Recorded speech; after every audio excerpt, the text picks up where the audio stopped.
आप सभी को नमस्कार। पहला स्वागत है आप सभी का जीके सरकारी में। मैं खिमेश कुड़ा। तो आप लोगों के बीच आज एक नई वीडियो लेकर आया हूं। उम्मीद है आप सभी लोग स्वस्थ होंगे, आप सभी लोगों की पढ़ाई ठीक चल रही होगी। देखते हैं आज आपका प्राचीन भारत का इतिहास है, जिसकी आज ये तीसरी वीडियो है। तो इससे पहले हम लोगों ने जो आपका प्राचीन भारत के इतिहास के स्रोत थे उनके बारे में हमने जानकारी थी, वो पढ़ा था हम लोगों ने कि वहाँ पर जो कौन कौन से हमको अभिलेख प्राप्त होते थे, या फिर मुद्राओं के माध्यम से, या फिर जो शिलालेख थे उनके माध्यम से हमने कोशिश करी कौन कौन से शिलालेख थे जो हमको प्राचीन भारत के इतिहास की जानकारी देते हैं। इसके साथ साथ जो साहित्य, जो हमारे पास इतिहास था, जिसमें आपका धार्मिक साहित्य था और एक आपका अधार्मिक साहित्य था, यानी कि जिसमें आपके जो कुछ ग्रंथ थे उनको हमने जाना।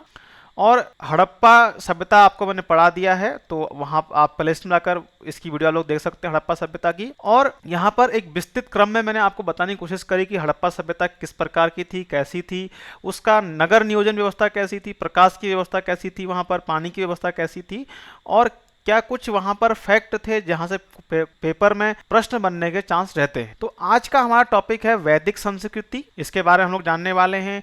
इसको हम लोग वैदिक काल कहते हैं। एक वैदिक काल, वैदिक संस्कृति, आर्य सभ्यता, तो आदि नामों से हम इसको जानते हैं। तो यहाँ पर कुछ न कुछ लॉजिक जरूर है इसको वैदिक काल कहने का, इसको वैदिक सभ्यता कहने का, या फिर वैदिक संस्कृति कहने का, या फिर इसको हम वैदिक संस्कृति यानी कि यहाँ पर वेदों के हिसाब से यहाँ पर संस्कृति चल रही थी।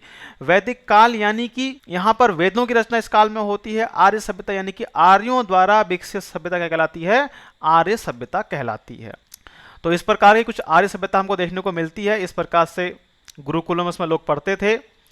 चलिए आगे देखते हैं। तो इस समय जो लोग थे वैदिक संस्कृत बोलते थे। आपका क्या बोलते थे? वैदिक संस्कृत बोलते थे। तो लगभग यहाँ पर 2000 ईसा पूर्व से 800 ईसा पूर्व तक आपका वैदिक संस्कृत का पूरा चलता है। यहाँ पर इसमें 4 संहिताएं हैं, ब्राह्मण ग्रंथ हमको देखने को मिलते हैं, आरण्यक देखने को मिलते हैं, और उपनिषद देखने को मिलते हैं। तो चलिए समझते हैं इनको किस तरीके से हम लोग देखेंगे। वैदिक संहिताएं हैं हमको पढ़ने को मिलेंगी यहाँ पर, जिसमें ऋग्वेद में ऋक् संहिता, सामवेद में सामवेद संहिता, यजुर्वेद में यजुः संहिता, और अथर्ववेद में अथर्व संहिता देखेंगे। तो इनको आगे हम लोग डिटेल से हम लोग पढ़ेंगे पूरा। ऋग्वेद, सामवेद, यजुर्वेद, अथर्ववेद को किनको वेद त्रयी कहा जाता है, किनको हम वेद त्रयी के नाम से जानते हैं, वेदांत क्या होते हैं, दर्शन क्या होते हैं, उपनिषद क्या होते हैं, वो हम लोग जानेंगे। तो चलिए देखते हैं आगे चलकर। तो विषय वस्तु इसमें क्या है? वैदिक काल हम इसमें देखेंगे आज। आर्यों का आगमन, वेद, पुराण, उपनिषद, सामाजिक व्यवस्था, वैदिक काल के देवता, वैदिक कालीन नदियां। तो इनमें से कुछ जो हम विषय वस्तु आज की हमारी है। और साथ ही यह भी जानेंगे कि आर्य कहां से आए थे, क्या भारत के मूल निवासी हैं। अभी वर्तमान में कुछ समय पहले ही जो एनसीईआरटी बुक्स में इस थ्योरी को नकार दिया गया है कि जो आर्य बाहर से आए हैं, आर्य यहाँ के मूल निवासी हैं। इस पर जो है एनसीईआरटी द्वारा मोहर लगा दी गई है। चलिए देखते हैं। तो भारत में इतिहासकारों द्वारा अलग अलग मत दिए जाते हैं। आर्य कभी कोई कहता है मध्य एशिया से आए, कोई कहता है तिब्बत से, कोई कहता है दक्षिण ध्रुव से, कोई कहता है यूरोप से। तो चलिए जानते हैं, अलग अलग मतों को हम लोग जानेंगे। तो हमने इससे पहले हड़प्पा सभ्यता को पढ़ा, तो जिसका एक कालखंड हम लोगों ने देखा था। तो हड़प्पा सभ्यता को हमने देखा लगभग 2500 ईसा पूर्व, यानी कि बीसी से लेकर हमने उसको 1750 तक हमने पढ़ा था। और साथ ही साथ जो वैदिक सभ्यता है ये आपकी 1500 से लेकर कितनी तक? आपकी 600 बीसी तक हमको देखने को मिलती है। कौन सी? वैदिक सभ्यता। तो यहाँ पर जो लगभग आपका कितने का अंतर बचता है? हमारा लगभग 250 वर्ष का जो एक समय काल है। तो इसके बारे में इतिहासकार नहीं बता पाते कि इस टाइम पीरियड यानी कि 1750, यानी कि इस काल का जो एक पूरा समय कालखंड है, इसके बारे में नहीं बता पाते इतिहासकार कि इस बीच में क्या हुआ। ना ही इतिहासकार ये बता पाते हैं सिंधु सभ्यता का पतन कैसे हुआ और आर्य सभ्यता का उदय कैसे हुआ। यह भी बता पाने में इतिहासकार असमर्थ हैं। और आर्य बाहर से आए कि यहाँ के मूल निवासी हैं, यह भी बता पाने में इतिहासकारों के बीच मतभेद है, यह भी नहीं बता पाते। यहाँ पर जो मैक्स मूलर महोदय हैं, उनके द्वारा बताया गया जो मत है वो सर्वाधिक मान्य मत है। उसकी वो बताते हैं कि जो आर्य हैं मध्य एशिया से आए थे। वह भी जानेंगे कि किस आधार पर उन्होंने बताया। जो भी मत है उनको लोग जानेंगे इस टाइम पीरियड में क्या हुआ। तो 4 वेद हम लोगों के पास हैं। हमारे पास ऋग्वेद, सामवेद, यजुर्वेद हमको देखने को मिलते हैं। ऋग, साम, यजुर, अथर्ववेद। तो जो इसमें शुरू के 3 वेद हैं इनको वेद त्रयी कहा जाता है। कहा जाता है वेद त्रयी। और अथर्ववेद को इस वेद त्रयी में शामिल नहीं किया गया है। अब नहीं, इसका नहीं रखने का कारण भी अलग अलग है। तो जो ऋग साम और यजुर्वेद हैं, इनके विषय अलग एक से विषय हैं इनके, यानी कि इनमें मंत्रों के बारे में उल्लेख किया गया है। जबकि जो अथर्ववेद है, यहाँ पर आपको जादू टोना, विज्ञान, भूत प्रेत आदि विषय हमको देखने को मिलते हैं, इसलिए इसको अलग रखा गया है। और इनके बाद यहाँ ब्राह्मण ग्रंथ हमको देखने को मिलते हैं। तो ब्राह्मण ग्रंथ क्या है? वेदों की गाइड के रूप में कार्य करते हैं, गद्यात्मक शैली में लिखे गए हैं। जबकि जो दर्शन है, यहाँ पर एक आध्यात्मिकता का हमको एक विचार देखने को मिलता है यहाँ पर। और जो उपनिषद हैं, ये वेदों जो वैदिक साहित्य उसका अंत है, यानी इन्हें वेदांत कहा जाता है कि इसको उपनिषदों को। चलिए समझते हैं इनको किस तरीके से हम लोग देखेंगे। तो यहाँ पर जो आपका वैदिक काल है, मैंने आपको बताया लगभग 1500 से लेकर आपका कहाँ तक है 600 ईसा पूर्व तक इसका पूरा कालखंड है। इसको भी हमने दो भागों बांटा हुआ है, एक आपका ऋग्वैदिक काल में, दूसरा इसको हमने बांटा उत्तर वैदिक काल में। तो दो अलग अलग भागों में इसको पढ़ते हैं। तो दो कालखंडों में इसको रखने के कारण भी कोई न कोई रीजन होता है। अब ऋग्वैदिक का जो कालखंड है लगभग 1500 से आपका 1000 के आसपास का, और जबकि उत्तर वैदिक काल का 1000 से 600 ईसा पूर्व का ये कालखंड है। अब इन दोनों के बीच में जो 1000 ईसा पूर्व है, यहाँ पर एक कॉमन है। तो जो प्रारंभिक जो काल था, दौर था ऋग्वैदिक का, वहां पर आर्य ये जो लोग थे वो कहते लोहे से अपरिचित थे। क्या थे? लोहे से अपरिचित थे। जबकि 1000 ईस्वी में क्या होता है, एक विश्व में क्रांति आती है, लौह क्रांति। लोहे की खोज हो जाती है, यहाँ पर युद्ध भयंकर हो जाता है, कृषि उन्नत हो जाती है। यहाँ पर 1000 यानी कि उत्तर वैदिक काल के जो आर्य थे उनको लोहे का ज्ञान हो चुका था। ऋग्वैदिक काल में जो युद्ध लाठी डंडों से हो रहा था, उत्तर वैदिक काल में वही युद्ध अब जो भाला है, तीर, उससे होने लगा। यानी कि युद्ध भयंकर हो गया, कृषि उन्नत, क्योंकि अब जो है लोहे में जो हल में है लोहे का प्रयोग होने लग गया है। तो गहराई में जाकर उससे क्या है, जुताई हो रही, फसल अच्छी होने लगी, तो एक कृषि में क्रांति आ गई। तो ये 1000 ईस्वी के आसपास को देखने को मिलता है। ऋग्वैदिक आर्य लोहे से अपरिचित थे, जबकि उत्तर वैदिक काल के जो आर्य थे वो लोहे से परिचित हो चुके थे। और हमको जो साक्ष्य कहाँ मिलते हैं 1000 ईस्वी के आसपास? अतरंजी खेड़ा। तो उत्तर प्रदेश के एटा जिले में एक जगह है आपकी, क्या? अतरंजी खेड़ा। वहीं पर हमको इस लोहे के हमको साक्ष्य प्राप्त होते हैं। चलिए आगे देखते हैं। वैदिक संस्कृति। तो वैदिक शब्द वेद से बना है, जिसका अर्थ होता है ज्ञान। तो जो आर्य हैं, आर्य का अर्थ हम जानना जरूरी है। तो आर्य का अर्थ होता है श्रेष्ठ। क्या होता है? श्रेष्ठ। तो आर्य जो है भाषा सूचक शब्द है। कैसा? भाषा सूचक। ये प्रजाति सूचक शब्द नहीं है। तो कई लोग इसको प्रजाति सूचक शब्द मान लेते हैं, तो ये प्रजाति सूचक शब्द नहीं है। क्या शब्द है? भाषा सूचक शब्द है। तो आर्य का मतलब श्रेष्ठ होता है। तो वैदिक संस्कृति के निर्माता कौन थे? आर्य थे। तो आर्य संस्कृत भाषा का शब्द है, जिसका अर्थ होता है श्रेष्ठ। तो आर्य भाषा सूचक शब्द है, न कि प्रजाति सूचक। वैदिक साहित्य को श्रुति साहित्य कहा जाता है। इसका एक नाम संहिता भी है। जो जितना भी वैदिक साहित्य है उसको श्रुति साहित्य कहा जाता है। क्यों कहा जाता है? क्योंकि जो वेद हैं, वेदों को अपौरुषेय कहा गया है। क्या कहा गया है? अपौरुषेय। अब इसका अर्थ क्या होता है? यानी कि जो वेद हैं ये पुरुष के द्वारा रचित नहीं है। वेदों को क्या कहता है? ब्रह्मा के मुख से वेदों की उत्पत्ति हुई और उनको ऋषि मुनियों के द्वारा जाना गया, उनको उनका अनुभव किया गया, फिर उन ऋषियों के माध्यम से ऋषियों ने अपने शिष्यों को उसको सुनाया।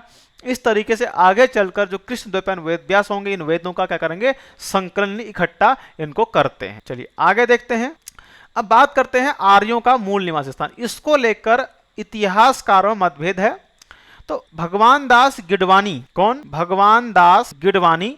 तो इन्होंने अपनी पुस्तक रिटर्न ऑफ द आर्यंस में भारत को ही आर्यों का मूल निवास स्थान माना है। तो अब वर्तमान में पुष्टि हो चुकी है जो आर्यों का मूल निवास स्थान भारत ही है। तो अन्य जो विद्वान है उनके मत भी देख लेते हैं। तो सप्त सैंधव प्रदेश, तो कुछ लोग बताते हैं कि जो सप्त सैंधव प्रदेश था वो क्या था? आर्यों का मूल निवास स्थान था। तो इसमें डॉक्टर अविनाश चंद्र हैं, डॉक्टर अविनाश चंद्र दास और डॉक्टर संपूर्णानंद। तो इनके मत के अनुसार जो आर्य थे ये आपके सप्त सैंधव प्रदेश के निवासी थे। और ऋग्वेद में सप्त सैंधव को देवकृत योनि कहा गया है। तो जितना भी आपका ऊपर जो उत्तर पश्चिम भारत में जो जम्मू कश्मीर इलाका है जहां पर 7 नदियां बहती थी, उसको सप्त सिंधु देश कहा जाता था। ब्रह्म ऋषि देश। अब इस मत के जो प्रवर्तक है पंडित गंगानाथ झा यानी कि DN झा। तो इनके अनुसार ब्रह्म ऋषि देश ही है। यहीं से पूर्व की ओर गए। कौन? आर्य यहीं से पूर्व की ओर गए। कश्मीर अथवा हिमालय प्रदेश, तो डॉक्टर LD कला, इनके अनुसार आर्य कश्मीर प्रदेश के निवासी थे। और देविका प्रदेश, डॉक्टर DS त्रिवेदी हैं, ये कहते हैं कि आर्य जो हैं देविका प्रदेश के निवासी थे और देविका नदी मुल्तान अफगानिस्तान में बहती। तो अलग अलग इतिहासकारों के अलग अलग मत हैं। और तिब्बत, कुछ इतिहासकार तिब्बत बताते हैं, इसमें आपके स्वामी दयानंद सरस्वती हैं और पाटीजर महोदय हैं। इनके अनुसार जो आर्य थे ये तिब्बत के निवासी थे और स्वामी दयानंद सरस्वती ने अपनी पुस्तक सत्यार्थ प्रकाश में इसका उल्लेख किया है कि आर्य तिब्बत के निवासी, मूल निवासी थे। अब बात करते हैं बाल गंगाधर तिलक के मत की। तो उत्तरी ध्रुव बताते हैं ये। तो तिलक के मतानुसार आर्यों का मूल निवास स्थान उत्तरी ध्रुव था। उन्होंने अपनी पुस्तक the Arctic home of the Aryans में इसका उल्लेख किया है। तो the Arctic home of the Aryans किसकी पुस्तक है? तिलक की। उसी में इन्होंने उत्तरी ध्रुव को आर्यों का मूल निवास स्थान बताया है। यूरोप व हंगरी अथवा डेन्यूब नदी की घाटी, तो इस मत के प्रवर्तक पी गाइल्स, तो पी गाइल्स महोदय हैं। तो भाषा विज्ञान के आधार पर तथा भौगोलिक सीमाओं, ज्ञात वनस्पतियों, अनाजों, पशुओं पाई जाने वाली समानताओं के आधार पर यह मत ये देते हैं। तो किसी का भी मत जो है सर्वमान्य नहीं है। यहाँ पर जर्मनी प्रदेश, अब प्रवर्तक हैं हर्ट एवं पेन का। तो ये शारीरिक बनावट का आधार बताते हैं कि आर्य जर्मनी प्रदेश के निवासी थे। तो कहीं पर भी एक रूपता किसी के मत में नहीं है, हर एक इतिहासकार ने अलग अलग मत दिया है। लेकिन जो आपके मैक्स मुलर महोदय हैं उनका एक सर्वमान्य मत है। तो उसके मत का सर्वमान्य मत है कि वो मध्य एशिया से आए थे आर्य। दक्षिणी रूस, तो गार्डन चाइल्ड एवं नेहरिंग इस मत के प्रवर्तक हैं। तो रूस के त्रिपोलजे से 3000 ईसा पूर्व के मृतभांड पाए गए हैं। इस प्रकार कहा गया कि आर्यों का मूल निवास स्थान दक्षिणी रूस में यूक्रेन रहा होगा। तो यूक्रेन बता दिया किसने? गार्डन चाइल्ड एम नेहरिंग के द्वारा। मध्य एशिया में बैक्टीरिया, तो इस मत के जो प्रवर्तक हैं मैक्स मूलर महोदय हैं। कौन? Max Muller. तो इस सर्वमान्य मत है इनका। तो इन्होंने ही आर्यों का मूल निवास स्थान मध्य एशिया में बैक्टीरिया को बताया है। तो इस मत के अभी तक सब लोग मत मानते थे, लेकिन हाल फिलहाल में इस मत का भी खंडन कर दिया गया है। तो मैंने आपको यही बताया कि ये जितने भी मत हैं इनके आधार पर यह विवाद हमेशा रहा है कि आर्य भारत के निवासी थे या बाहर से आए थे। तो कुछ मत हैं वो कहते हैं आर्य लोग मूल रूप से भारत के निवासी थे। कहाँ के? भारत के, और वे कहीं बाहर से नहीं आए थे। इसके अतिरिक्त यह बात भी है कि नर कंकालों के जो अवशेष विभिन्न हड़प्पा स्थलों से प्राप्त हुए हैं उसी भौगोलिक क्षेत्र के आधुनिक निवासियों के कंकालों से मिलते जुलते हैं। तो इतना सब होने के बावजूद आर्यों को बाहर का निवासी कैसे बताएगा? तो अलग अलग मत यहाँ पर दिए जाते हैं। तो इसमें जो सर्वाधिक मान्य मत था अभी तक मैक्स मुलर का था। वर्तमान में जो राखी गढ़ी से जो कंकाल मिले हैं उनसे ये स्पष्ट हो गया है आर्य भारत के ही मूल निवासी थे। चलिए, तो एशिया माइनर व पश्चिमी एशिया में आर्य संस्कृति के प्रमाण। तो हिंद यूरोपीय भाषा का सबसे पुराना नमूना इराक में पाए गए लगभग 2200 ईस्वी के एक अभिलेख समूह मिलता है। बाद में इस तरह के नमूने अनातोलिया के हिट्टाइन, इराक के कसाइट अभिलेख तथा सीरिया के मितन्नी अभिलेखों में आर्य नामों का उल्लेख मिलता है, जिनसे पश्चिमी एशिया में आर्य भाषा भाषियों का पता चलता है। तो एशिया माइनर से भी हमको पता चलता है कि आर्य वहां के निवासी थे। अब जो इतिहासकार, अन्य इतिहासकारों ये भी कहते हैं कि हो सकता है आर्य भारत से वहां गए हों, जरूरी तो नहीं है कि वहां से यहां आए हों, क्या पता यहां से वहां गए हों। तो इस बात पर भी मतभेद रहता है। बोगोज कोई अभिलेख, तो लगभग 1400 ईसा पूर्व का अभिलेख है। पश्चिमी एशिया या एशिया माइनर जो आधुनिक तुर्की है वहां से ये हमको बोगाज कोई अभिलेख प्राप्त होता है। इसमें इंद्र, मित्र, वरुण और नासत्य देवता के नाम हमको मिलते हैं। तो इस आधार पर यह अनुमान लगाया गया कि जो आर्य थे मध्य एशिया से आए। तो अन्य जो मत हैं वो ये कहते हैं कि क्या पता यहां से वहां गए हों। चलिए आगे देखते हैं। अब बात करेंगे वैदिक काल की। तो वैदिक संस्कृति के अध्ययन के लिए इसे हमने दो भागों में बांटा था, उत्तर वैदिक काल या पूर्व वैदिक काल। तो वैदिक काल का जो काल पीरियड है कितना है आपका? 1500 से लेकर 600 ईसा पूर्व तक। तो इसमें ऋग्वैदिक काल और जो पूर्व वैदिक काल है ये आपका लगभग 1500 से लेकर 1000 ईसा पूर्व का, जबकि उत्तर वैदिक काल आपका कहां से कहां तक हो गया? 1000 से लेकर 600 ईसा पूर्व तक। तो इसको हम दो हिस्सों में बांटते हैं। तो पहले के जो ऋग्वैदिक काल के लोग हैं यहाँ पर इनको लोहे का ज्ञान नहीं था, लेकिन बाद वाले लोगों को जो उत्तर वैदिक काल के होंगे उनको लोहे का ज्ञान हो जाएगा। तो बात करते हैं ऋग्वैदिक काल या पूर्व वैदिक काल। तो ऋग्वेद में लोहे का उल्लेख नहीं है। लोहे का ज्ञान 1000 ईस्वी के आसपास एटा जिला उत्तर प्रदेश के अतरंजी खेड़ा से प्राप्त होता है। तो इस तरह के आप फैक्ट को आप नोट करते चलेंगे, परीक्षा की दृष्टि से महत्वपूर्ण ये फैक्ट रहते हैं। तो उत्तर वैदिक काल की बात करें तो लगभग 1000 से 600 ईसा पूर्व। उत्तर वैदिक ग्रंथों में लोहे का हमको उल्लेख मिलने लगता है। 600 ईसा पूर्व में भारत में द्वितीय नगरीय क्रांति प्रारंभ होती है, जो उत्तर वैदिक काल के बाद की घटना है। हाल के खोजों से पता चलता है कि सोनभद्र जिले के राजा नल के टीले और अन्य स्थलों पर हुई खुदाई से पता चलता है कि उनके निकटवर्ती क्षेत्र प्राचीन काशी और आज के वाराणसी जिले में लोहे का इस्तेमाल 1500 ईसा पूर्व में होता था। तो कुछ जो हमको साक्ष्य मिलते हैं वो हमको 1000 से पहले के भी हमको साक्ष्य प्राप्त होते हैं। चलिए देखते हैं आगे। अब बात करते हैं ऋग्वैदिक आर्यों का भौगोलिक क्षेत्र कहां से कहां तक। तो ऋग्वेद में अफगानिस्तान की 4 नदियों जिनमें कुबा जिसे काबुल कहते हैं, कुरुमु जिसे हम कुर्रम कहते हैं, गोमती गोमल और सुवास्तु स्वात का उल्लेख है। इस तरह ऋग्वेद में सप्त सैंधव प्रदेश का वर्णन मिलता है। ये 7 नदियां सिंधु, सरस्वती, सतुद्री जिसे सतलज कहा जाता है, बिपाशा ब्यास, परुषणी आपकी रावी, बेतस्ता झेलम और अस्किनी चिनाब से घिरा क्षेत्र था सप्त सिंधु क्षेत्र का। यहाँ पर 7 नदियां बहती थी। 7 नदियां कौन सी हैं? सिंधु, सरस्वती, सतुद्री जिसे सतलज कहा जाता है, बिपाशा ब्यास, परुषणी रावी, बेतस्ता झेलम, अस्किनी चिनाब। तो ये क्या था? पूरा 7 नदियों से घिरा क्षेत्र सप्त सिंधु क्षेत्र कहलाता है। इससे स्पष्ट है कि आर्य सर्वप्रथम पंजाब और अफगानिस्तान क्षेत्र में बसे थे। इसके पश्चात आर्य पूर्व की ओर बढ़े और कुरुक्षेत्र के निकट के प्रदेश पर अधिकार कर इसका नाम ब्रह्मवर्त रखा। ऋग्वेद में गंगा नदी का 1 बार और यमुना का 3 बार हमको उल्लेख मिलता है। किसमें? ऋग्वेद में। चलिए आगे देखते हैं। वैदिक साहित्य की बात करें तो वैदिक साहित्य के अंतर्गत चारों वेदों, विभिन्न ब्राह्मण ग्रंथ, आरण्यक और उपनिषद, यानी कि वेद पहले आते हैं, फिर आपके ब्राह्मण ग्रंथ आते हैं इसमें, तो ये वेदों की गाइड के रूप में कार्य करते हैं। फिर आपके आरण्यक जो जंगलों में रचे गए, और उपनिषद। तो वैदिक साहित्य में अंत में क्या आते हैं? उपनिषद। इनको वेदांत कहा जाता है। क्या कहा जाता है? वेदांत कहा जाता है इनको, उपनिषदों को। तो उपवेदों को वैदिकोत्तर साहित्य के अंतर्गत रखा जाता है। तो अभी हम बाद में पढ़ेंगे, यहाँ पर उपवेदों के बारे में पढ़ेंगे। हर एक वेद का उपवेद देखने को मिलेगा। तो वैदिक को, यानी कि वैदिक जो काल था उसके बाद के साहित्य में रखा गया है। वैदिक साहित्य को श्रुति के नाम से हम लोग जानते हैं, श्रुति ग्रंथ को कहा जाता है। इसी कारण वैदिक साहित्य को अपौरुषेय और नित्य कहा जाता है। पहले के 3 वेदों ऋग्वेद, सामवेदम, यजुर्वेद को वेदत्रयी कहा गया है। क्या कहा गया है? वेदत्रयी। और अथर्ववेद को इसमें शामिल नहीं किया जाता है क्योंकि इसमें यज्ञ से भिन्न लौकिक विषयों का वर्णन। मैंने बताया कि अथर्ववेद जो आपका है इसमें जादू टोना, भूत प्रेत, विज्ञान आदि के बारे में जानकारी मिलती है, यानी कि विषय अलग अलग है।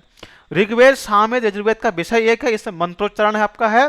जबकि अथर्ववेद में जादू टोना, काला जादू और भूत प्रेत, आपका विज्ञान आदि आपको अथर्ववेद देखने को मिलता है।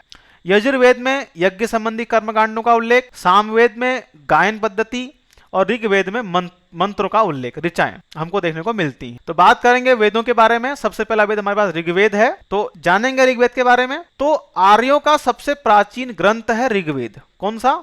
ऋग्वेद, जो हमको आर्यों की जानकारी देता है। तो आर्यों का सबसे प्राचीन ग्रंथ है ऋग्वेद। और जो ऋक है, ऋक का अर्थ होता है छंदोबद्ध रचना या श्लोक। तो इसमें ऋक का मतलब क्या होता है? छंदोबद्ध रचना या श्लोक। किसका मतलब? ऋक का मतलब। और ऋग्वेद के सूक्त विविध देवताओं की स्तुति करने वाले भाव भरे गीत हैं यहाँ पर, यानी कि यहाँ पर देवताओं की स्तुति करने वाले भाव भरे गीत हैं। और यहाँ पर सूक्त, तो सूक्त का क्या अर्थ होता है? यहाँ पर अच्छी उक्ति। और इस वेद में भक्ति भाव की प्रधानता है। और ऋग्वेद की रचना संभवतः सप्त सैंधव प्रदेश में हुई थी। इसका संकलन महर्षि कृष्ण द्वैपायन वेदव्यास ने किया था। किसने? महर्षि कृष्ण द्वैपायन वेदव्यास ने। तो सूक्त का मतलब क्या होगा? अच्छी उक्ति, भक्ति भाव की प्रधानता इस वेद में देखने को मिलती है। देवताओं की स्तुति करने वाले इसमें भाव भरे गीत हैं। इसमें कुल आपके 10 मंडल हैं और 1028 इसमें सूक्त हैं और 10,462 इसमें क्या है? मंत्र, जिनको हम क्या कहते हैं? ऋचाएं भी कहते हैं। क्या कहते हैं? ऋचाएं। तो 10 मंडल, 10 भाग इसमें हम देखने को मिलते हैं। भाग के अंदर आपके अलग अलग चैप्टर हैं, उन चैप्टरों के अंदर आपको इतने मंत्र यहाँ पर देखने को मिलेंगे। तो 2 से लेकर 7 तक के मंडल सबसे पुराने हैं, इन्हें वंश मंडल कहा जाता है। लगभग 2 से 7 तक के जो क्या मंडल हैं आपके, ये वंश मंडल कहलाते हैं। क्या कहलाते हैं? वंश मंडल।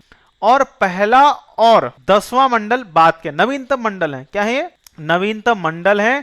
इस कारण इनको छेपक भी कहा जाता है, यानी जो बाद में जोड़े गए। छेपक का मतलब जो बाद में जोड़े गए। तीसरे मंडल में गायत्री मंत्र का उल्लेख है और यह भगवान सूर्य देवता या फिर सावित्री देवता को समर्पित है। सूर्य को ही सावित्री कहा गया है। तो तीसरे मंडल में गायत्री मंत्र है जो भगवान शिव को समर्पित है और इस गायत्री मंत्र रचनाकार कौन है? विश्वामित्र। कौन? विश्वामित्र। तो भगवान सावित्री या सूर्य देवता को समर्पित मंत्र है गायत्री मंत्र और ऋग्वेद के तीसरे मंडल में है।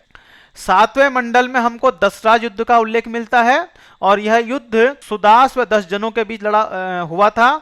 इसमें सुदास विजयी हुआ और रावी नदी के तट पर यह लड़ा गया था। 10 लोग एक तरफ थे और सुदास एक तरफ था इसमें। तो 10 जनों के बीच और एक सुदास के बीच युद्ध होता है जिसमें सुदास विजयी होता है। जो 10वां मंडल है हमारा, इसमें पुरुष सूक्त का वर्णन है। किसका? पुरुष सूक्त का वर्णन है और इसी में हमको शूद्रों का उल्लेख मिलता है। किसका? शूद्रों का उल्लेख इसमें हमको मिलता है 10वें मंडल। 9वां मंडल सोम देवता को समर्पित है। किसको? सोम देवता को। तो सोम देवता को समर्पित कर देगा पूरा 10वां मंडल, आप 9वां मंडल। और ऋग्वेद में अग्नि के लिए 200 तथा इंद्र के लिए 250 ऋचाओं का प्रयोग किया गया है और ऋग्वेद की सबसे पवित्र नदी कौन सी थी? सरस्वती थी, जिसे नदी तमा कहा गया है। तो सबसे पवित्र नदी कौन सी है ऋग्वेद की? सरस्वती, जिसे क्या कहा गया है? नदी तमा। चलिए आगे देखते हैं। ऋग्वेद में यमुना का उल्लेख 3 बार, गंगा का उल्लेख 1 बार। कहां किया गया? 10वें मंडल में हमको मिलता है। असतो मा सदगमय तस्मो मा ज्योतिर्गमय। तो ये जो मंत्र है ये ऋग्वेद से लिया गया है। असतो मा सदगमय तमसो मा ज्योतिर्गमय। ऋग्वेद एवं ईरानी ग्रंथ जैन अवेस्ता एक दूसरे के समकालीन थे और ऋग्वेद के मंत्रों को उच्चारित करने वाला ब्राह्मण यानी ऋषि क्या कहता? होत्र या होता। जो ऋग्वेद के मंत्रों का उच्चारण करता था उसको होत्र या होता कहा जाता था। इनके अलग अलग ब्राह्मण ग्रंथ आरण्यक उपनिषद भी होते हैं। किसके? हर एक वेद का अलग अलग ब्राह्मण ग्रंथ है, आरण्यक है और उपनिषद है। तो ऋग्वेद के जो ब्राह्मण ग्रंथ हैं ऐतरेय और कौशिकी ब्राह्मण, उसी के नाम से आरण्यक भी हैं दोनों, ऐतरेय और कौशिकी। और 2 ही इसके उपनिषद भी हैं। कौन? ऐतरेय और कौशिकी, सेम नाम से हैं। ऐतरेय ब्राह्मण ग्रंथ के संकलनकर्ता महिदास तथा कौशिकी ब्राह्मण के संकलनकर्ता कुशीतक ऋषि थे। तो ऐतरेय ब्राह्मण के महिदास हुए और कौशिकी ब्राह्मण के कुशीतक ऋषि, ये इनके द्वारा इसका संकलन किया गया दोनों ब्राह्मण ग्रंथों का। और वेदों की गाइड के रूप में ये ब्राह्मण ग्रंथ कार्य करते हैं। चलिए आगे देखते हैं। यजुर्वेद, अगला वेद कौन सा हमारे पास? यजुर्वेद। तो एक कर्मकांडीय वेद है। कैसा वेद है? कर्मकांड। यहां पर ये बताया गया है कि कर्मकांड क्या है, पूजा पाठ क्या है, कैसे यज्ञ करना है। इसके भी 2 भाग हैं। एक का नाम है कृष्ण यजुर्वेद। क्या है? कृष्ण यजुर्वेद। दूसरे का नाम है शुक्ल यजुर्वेद। तो 2 भागों में इसको बांटा गया है, कृष्ण यजुर्वेद में और शुक्ल यजुर्वेद में। इसके 2 बांटा गया है इसको। शुक्ल यजुर्वेद को वाजसेनी संहिता, जो शुक्ल यजुर्वेद है उसको वाजसनेयी संहिता कहा जाता है। इसकी भी 2 शाखाएं हैं, एक कांड और दूसरी मांधिन्य माध्यदिन संहिता। इसके भी 2 भाग हमको देखने को मिलते हैं। और कृष्ण यजुर्वेद की 4 शाखाएं हैं, काठक, कपिस्थल, मैत्रेयी और तैत्तिरी संहिता। तो 4 शाखाएं यजुर्वेद की, 2 शाखाएं शुक्ल यजुर्वेद की हैं। यजुर्वेद के 2 भाग, एक शुक्ल यजुर्वेद, दूसरा कृष्ण यजुर्वेद। शुक्ल यजुर्वेद के 2 भाग कांड और माध्यदिन संहिता, और इसको वाजसेनी संहिता भी कहा जाता है। जबकि कृष्ण यजुर्वेद की 4 शाखाएं हैं जिसको हम काठक संहिता, कपिस्थल संहिता, मैत्रेय संहिता और तैत्तिरी संहिता के रूप में हम लोग जानते हैं। और यजुर्वेद यज्ञ विषय, यानी कि यजुर्वेद में क्या है? यज्ञ विषयक इसमें संहिता है पूरी ये, और इसमें यज्ञ की विधियों कर्म कांडों पर बल दिया गया है। और जो यजुर्वेद है इसका पाठ करने वाला अधर्यु क्या कहलाता है? तो यजुर्वेद का पाठ करने वाला अधर्यु कहलाता है। तो गद्य एवं पद्य में लिखा गया है ये वेद। तो ऐसा एकमात्र वेद है जो गद्य एवं पद्य दोनों में लिखा गया है। और इसी वेद में पहली बार हमको शून्य का उल्लेख भी मिलता है। किसमें? यजुर्वेद में शून्य का उल्लेख मिलता है। और यजुर्वेद का जो ब्राह्मण ग्रंथ है वो शतपथ ब्राह्मण है। इसके लेखक महर्षि याज्ञवल्क्य हैं, और जबकि कृष्ण यजुर्वेद का तैत्तिरी ब्राह्मण है। और इसके हम लोग आरण्यक की बात करें, आरण्यक की क्या होते थे? जो जंगल में रचे गए। तो जंगल में रचने का नाम क्या पड़ गया? आरण्यक पड़ गया। यजुर्वेद के आरण्यक कौन कौन से हैं? बृहदारण्यक और तैत्तिरी और शतपथ। तो ये 4 आरण्यक हैं किसके? यजुर्वेद के। कौन कौन से? बृहदारण्यक, तैत्तिरी और शतपथ। कृष्ण यजुर्वेद का जो ब्राह्मण ग्रंथ है वो तैत्तिरी ब्राह्मण है, जबकि यजुर्वेद का शतपथ ब्राह्मण है। और शतपथ ब्राह्मण के जो लेखक हैं वो आपके महर्षि याज्ञवल्क्य हैं। अगला वेद है सामवेद, जो भारतीय संगीत का जनक भी है। तो सामवेद भारतीय संगीत शास्त्र पर प्राचीनतम ग्रंथ है आपका सामवेद। पाठ करने वाला जो पुरोहित है यानी जो ऋषि है वो उद्गाता कहलाता है, जो उसका पाठ करता है। और पहली बार इस वेद में हमको 7 स्वरों की जानकारी प्राप्त होती है। कितने स्वरों की? 7 स्वरों की। और जो इसका उपवेद है वो गंधर्व वेद है। तो सामवेद की भी 3 शाखाएं हैं, एक कौथुम, राणायनीय और जैमिनीय। तो कौथुम, राणायनीय, जैमिनीय इसकी 3 शाखाएं हैं। ब्राह्मण ग्रंथ की बात करें तो तांड्य और जैमिनी, तो तांड्य और जैमिनीय इसके ब्राह्मण ग्रंथ हैं। और इसके हम आरण्यक की बात करेंगे तो जैमिनीय एवं छांदोग्य, राणक्य इसके 2 आरण्यक हैं। और छांदोग्य और जैमिनी इसके 2 उपनिषद हैं। तो यह भी आपको ध्यान रखना है। छांदोग्य उपनिषद सबसे प्राचीन माना जाता है, इसी में देवकी पुत्र कृष्ण का उल्लेख है।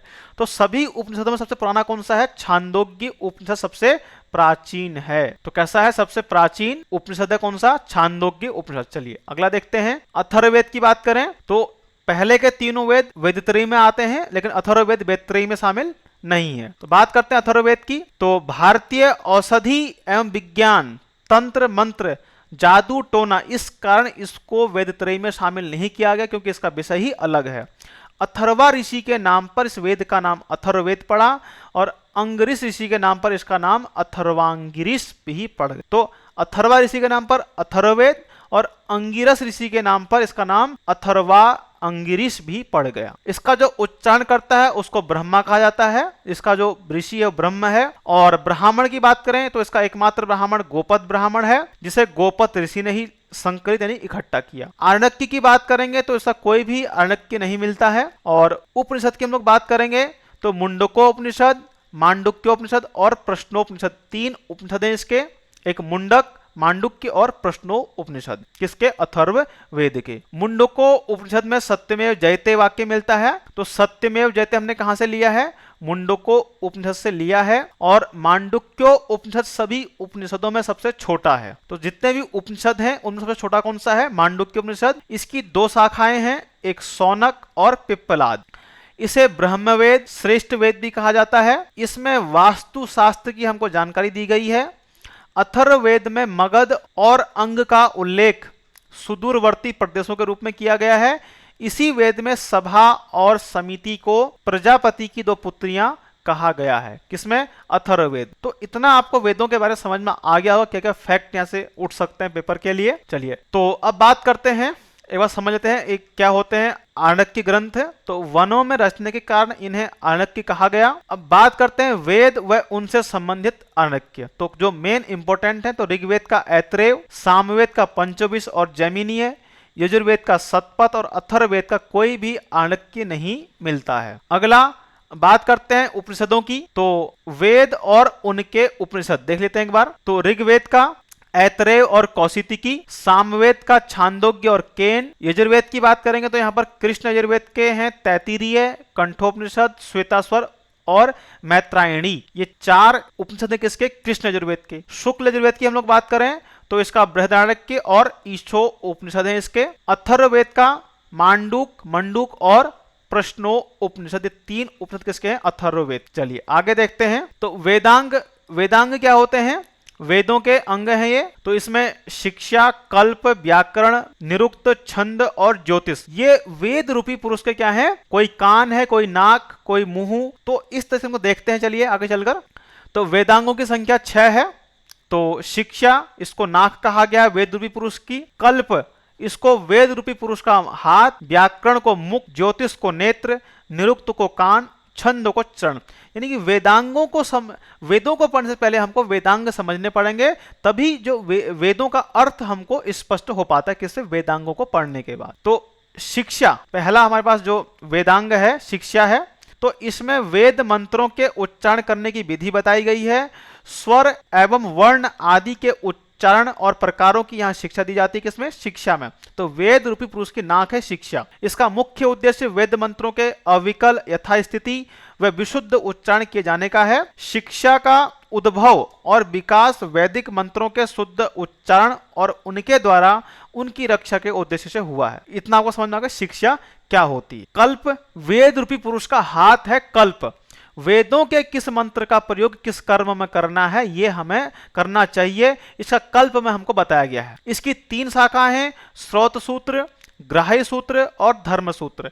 कल्प वेद प्रतिपादित कर्मों का भली भांति विचार प्रस्तुत करने वाला शास्त्र है। कौन? कल्प वेद प्रतिपादित कर्मों का भली भांति विचार। इसमें यज्ञ संबंधी नियम दिए गए किसमें? कल्प में।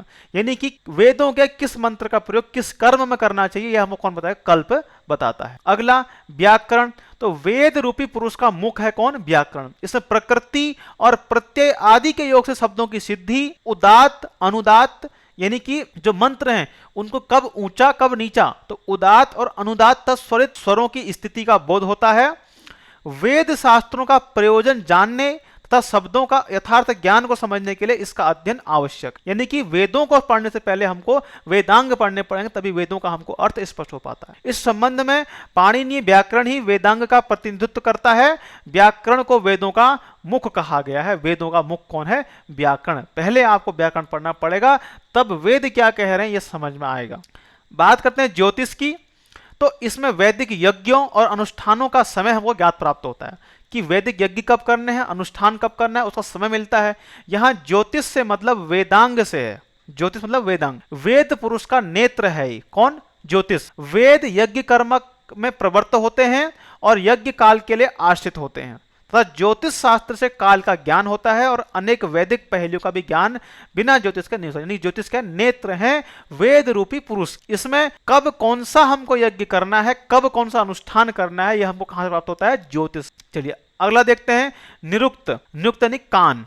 वेद रूपी पुरुष का कान है कौन? निरुक्त। तो वेदों में जिन शब्दों का प्रयोग जिन जिन अर्थों में किया गया है उनके उन अर्थों का निश्चयात्मक रूप से उल्लेख निरुक्त में किया गया है, क्योंकि अलग अलग शब्द का अलग अलग अर्थ अलग अलग जगह किया गया है।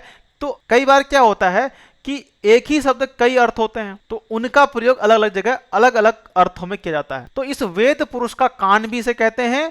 और निःशेष रूप से, इसको आप लोग सही से लिख लीजिएगा एक बार, निःशेष रूप से जो कथित हो वह निरुक्त है। इसे वेद की आत्मा भी कहते हैं। किसको? निरुक्त को। वेदों की आत्मा कौन है? निरुक्त है। अब बात करते हैं छंद, चरण या पाद की। किसकी? छंद या छंद, जिसे हम क्या कहते हैं? वेद रूपी पुरुष क्या चरण है, पाद हैं। वेदों में प्रयुक्त गायत्री, उष्णिक आदि छंदों की रचना का ज्ञान छंद शास्त्र से होता है। इसे वेद पुरुष का पैर कहा गया है। वेद रूपी पुरुष की क्या है? पैर है। कौन? छंद। ये छंद वेदों के आवरण हैं। छंद नियता अक्षर हैं, नियता अक्षर वाले होते हैं। इसका उद्देश्य वैदिक मंत्रों को समुचित पाठ की सुरक्षा भी है। यानी कि वेदों को छंदों के माध्यम से लिखा गया है और किस प्रकार से गायन हो वो बताया गया है। यहाँ पर वेद रूपी पुरुष से क्या है? पैर कहा गया किसको? छंदों को। अब देखते हैं वेद और उपवेद, वेदों के उपवेद। तो वेद और उपवेद, तो 4 वेद हैं। तो यजुर्वेद का धनुर्वेद, ऋग्वेद का आयुर्वेद, सामवेद का गंधर्ववेद और अथर्ववेद का सर्पवेद या फिर शिल्प वेद भी हम कहते हैं। किसको? शिल्प वेद। तो ऋग्वेद इसका उपवेद है आयुर्वेद। इसमें चिकित्सा संबंधी ज्ञान आता है। सामवेद में सामवेद का जो उपवेद है वो गंधर्ववेद है, संगीत कला से जुड़ा हुआ है ये। यजुर्वेद का उपवेद धनुर्वेद, ये युद्ध कला के बारे में बताता है। जबकि अथर्ववेद का जो उपवेद है वो शिल्प वेद है। इसमें शिल्प संबंधी यानी कि भवन निर्माण, किस प्रकार शिल्प संबंधी कला का हमको जानकारी मिलती है। शिल्प यानी कि निर्माण, भवन निर्माण, स्थापत्य कला, वो कहाँ बताया गया है? अथर्ववेद के उपवेद शिल्प वेद में हमको जानकारी प्राप्त होती है। तो चारों वेदों के 4 उपवेद हैं। ये वैदिक साहित्य में नहीं आते हैं, इनको वैदिकोत्तर साहित्य में रखा जाता है। अगला देखते हैं। चलिए, तो वीडियो को आप लोग अधिक से अधिक शेयर कीजिए, लाइक कीजिएगा और कोई भी डाउट हो तो वीडियो के कमेंट बॉक्स में अगर आप लोग कमेंट कर सकते हैं। और साथ ही साथ लेटेस्ट अपडेट पाने के लिए आप लोग हमारे फेसबुक पेज से जुड़ सकते हैं। तो जीके सरकारी का फेसबुक पेज है, उससे आप लोग जुड़िएगा, वहां पर आपको डेली लेटेस्ट अपडेट मिलेगा। साथ ही साथ इसकी पीडीएफ के लिए आप लोग जीके सरकारी के टेलीग्राम चैनल से जुड़ सकते हैं। और साथ ही साथ इसके पीडीएफ के लिए आप लोग जो हमारा व्हाट्सएप ग्रुप है उससे आप उसको आप लोग ज्वाइन कर लीजिएगा। और हम लोग रील्स और शॉर्ट्स के माध्यम से डेली क्विज कराते हैं। कहां पर? इंस्टाग्राम पर। तो जीके सरकारी के इंस्टाग्राम को आप लोग फॉलो कीजिएगा। साथ ही साथ ट्विटर को आप लोग फॉलो कीजिए हमारे, तो वहां पर भी आपको जानकारी मिलती है। यदि आप लोग ट्विटर चलाते हैं तो ट्विटर को फॉलो कीजिएगा। और साथ ही साथ जो हमारी वेबसाइट है तो जीके सरकारी की वेबसाइट है तो www.gksarkari.com, तो वहां पर इसको आप लोग टेक्स्ट फॉर्मेट में पढ़ सकते हैं। तो वहां भी आप लोग रेगुलर विजिट करते रहिएगा। और मैंने आपको पहले ही बताया कि इसकी पीडीएफ आपको टेलीग्राम व्हाट्सएप के माध्यम से आपको मिल जाएगी। लेटेस्ट अपडेट के लिए आप हमारे फेसबुक पेज को फॉलो कीजिएगा। और जो लोग क्विज लगाना पसंद करते हैं तो रील्स और शॉर्ट के माध्यम से हम लोग इंस्टाग्राम में डेली क्विज कराते हैं, और साथ ही साथ लोग ट्विटर हैंडल को फॉलो कीजिए हमारे। तो चलिए आज के लिए इतना ही काफी है। जय हिंद।